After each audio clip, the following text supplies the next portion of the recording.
This week on Perspective, a vote for Europe's future, with or without Brexit. In about 2 weeks, voters in 28 countries go to the polls to elect the more than 700 members of the European Parliament. And yes, no Brexit yet Britons will be voting too. It's one of the biggest elections in the world, second only to the elections in India, which will also be decided later this month. In the view of some, this is perhaps the most important European election since what's come to be known as the European project came to life. At the heart of the debate, very different views of just what Europe should be. In recent years, the voices of Marine Le Pen in France, Viktor Orban in Hungary, Matteo Salvini in Italy, for example, have highlighted the strong currents at play across Europe and in modern global politics. The decline of liberal democracy, the rise of populism and nationalism, increasing division, radicalization. This week on the program, I'll look at the campaign and what it really means for Europe's future. We'll consider the impact of the Brexit mess. We'll hear from voters in London and Paris. And we'll have a perspective from Poland, a country that's one of the biggest financial beneficiaries of the EU.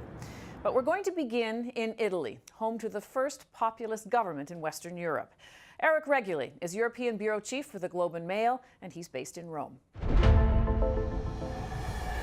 As you've written, Eric, Brexit has done the European Union a big favor. How would you describe the way it's affected the campaign in Europe itself? Well, I actually do think Brexit has done Europe a big favor in the sense that the Eurosceptic European countries, and Italy, where I live, I'm in Rome right now, would be among them. Greece to some degree, Austria, Hungary for sure. They all have big Eurosceptic parties, and they see what's happened in Brexit. Brexit, 3 years later, has still not happened. The country has ripped itself apart. It's completely divided. It's probably going to result in the ouster any day now, Prime Minister Theresa May.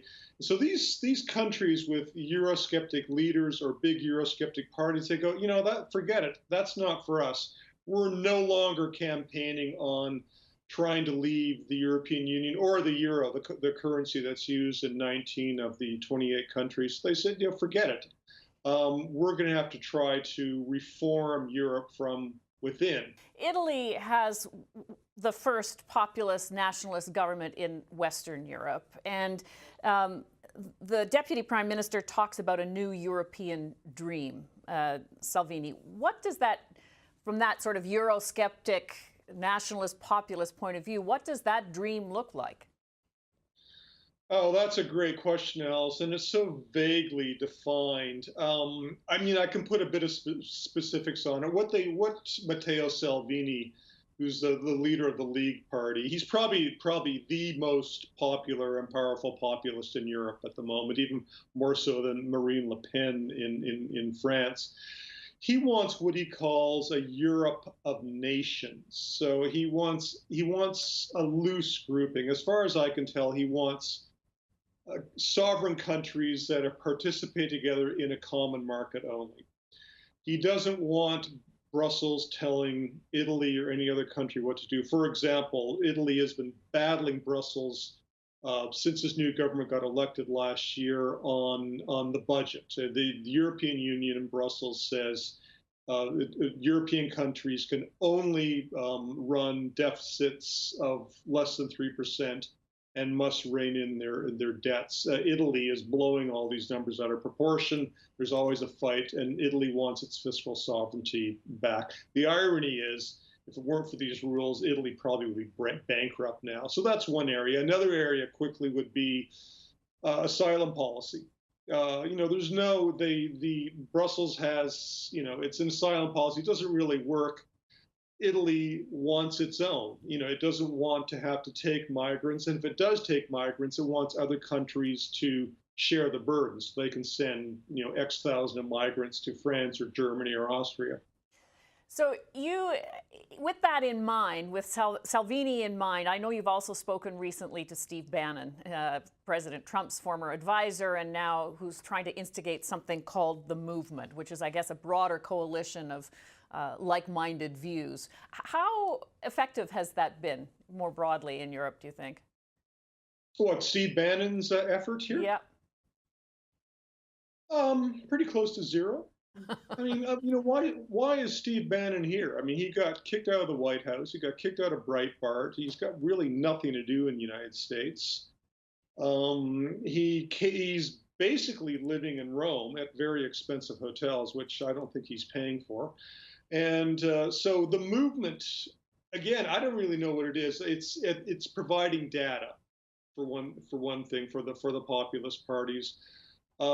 Informal advice. I mean, he's not a member of any party. But Alison, why does a guy like Matteo Salvini, who's probably the most successful populist on the planet at the moment, why would he need Steve Bannon? He doesn't. I mean, also, European law says that Steve Bannon and whoever his backers are, he won't say who they are. They cannot fund these populist parties, except in a couple countries. But in most of the EU countries, it's illegal for outsiders, non-citizens of the EU, to give money to local parties. So I don't think he's having a huge effect here. But having said that, every time he gives an interview, it's a mob scene, and he gets press. So I guess he's raising in that sense, he's raising the profile of populism in Europe.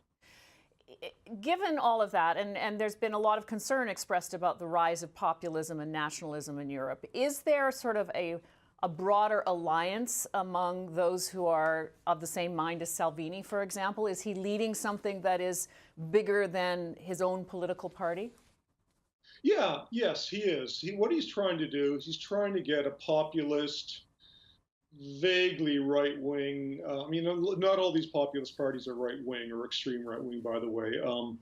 Most are, though. He's trying to get a right-wing grouping alliance in the European Parliament, which has 750-odd MEPs. So he's talking to Viktor Orban in Hungary, for example. He'll be talking to Marine Le Pen in France. So he's trying to get them together. Now, why is he trying to do that? Because he wants to try to get, in effect, a blocking stake in the European Parliament. What does that mean? In the last election, 2014, the populists and the nationalist parties got about 20% of the vote. If they get north of 30%, they're going to have a block. They're going to deprive the center right and center left parties that have dominated the EU Parliament since 1979. They're going to at 30% or more. They're going to be able to. They might be able to stop key legislation. They're certainly going to try to stop any additional moves to integration, like a common banking union or Eurobonds, common bonds for the whole market, that sort of thing, and that is their goal. And they might be able to do that. We'll be watching. Thanks very much for your insight on this, Eric. Thank you very much. Bye bye, Alison.